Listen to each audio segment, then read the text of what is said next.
Assalamualaikum. For today's video is mag-replanting tayo ng kangkong. Ito yung bunga ng kangkong. Oh. Namumunga yung kangkong. Yung bulaklak ng kangkong kapag natuyo, magiging siya yung bunga. Tapos matutuyo siya. Yung tuyong bunga, either na 4 yung laman or 3. Kulay brown yan.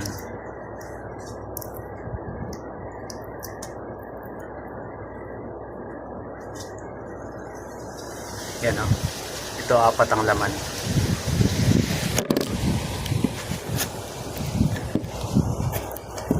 Yan, 4 yung laman niya. Actually marami na akong kangkong. Ayan, sa likod ko, tsaka dun sa may rep na sira. Pero dahil gamitin yung kangkong, tatanim pa natin. Napakadali kasing itanim ng kangkong. Ito na lahat yung mga buto. Ang dami nila. Re-replanting lang natin siya dito. Pinabunan ko ng mga green.